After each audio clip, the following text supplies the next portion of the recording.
प्राचीन समय की बात है। सरस्वती नदी के किनारे बसा एक सुंदर नगर था, भद्रावती। वहां एक धर्मप्रिय और न्यायप्रिय राजा राज करता था, राजा द्युतिर्मान। उनके राज्य में सब कुछ था, सुख, शांति और समृद्धि। लेकिन उनका एक पुत्र था, धृष्टबुद्धि। नाम के अनुसार ही उसका स्वभाव भी था।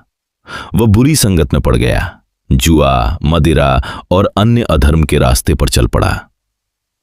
राजा ने उसे बहुत समझाया, लेकिन उसने किसी की बात नहीं मानी। आखिरकार राजा ने उसे राज्य से निकाल दिया। अब धृष्टबुद्धि अकेला वनों में भटकने लगा, भूखा प्यासा, थका हुआ और अपने कर्मों पर पछताता हुआ। एक दिन वह एक आश्रम के पास पहुंचा, जहां महान ऋषि कौंडिन्य तपस्या कर रहे थे। धृष्टबुद्धि उनके चरणों में गिर पड़ा और बोला, मुझे मेरे पापों से मुक्ति दिलाइए। ऋषि ने अपनी दिव्य दृष्टि से सब कुछ जान लिया और बोले, हे पुत्र, तेरे पाप बहुत बड़े हैं, लेकिन एक उपाय है। वैशाख मास की शुक्ल पक्ष की एकादशी, मोहिनी एकादशी का व्रत कर, तुझे सभी पापों से मुक्ति मिल जाएगी। धृष्टबुद्धि ने सच्चे मन से व्रत रखने का संकल्प लिया।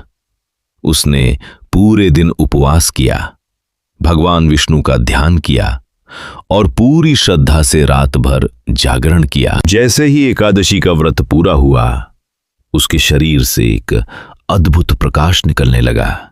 उसके सारे पाप नष्ट हो गए और उसी क्षण देवदूत वहां प्रकट हुए। उन्होंने कहा, तू अब पवित्र हो चुका है, तुझे स्वर्ग की प्राप्ति होगी। धृष्टबुद्धि, जो कभी अधर्म के रास्ते पर था, अब मोक्ष की ओर बढ़ चुका था। तभी से कहा जाता है कि मोहिनी एकादशी का व्रत मनुष्य के सबसे बड़े पापों को भी नष्ट कर देता है और उसे एक नई शुरुआत का अवसर देता है।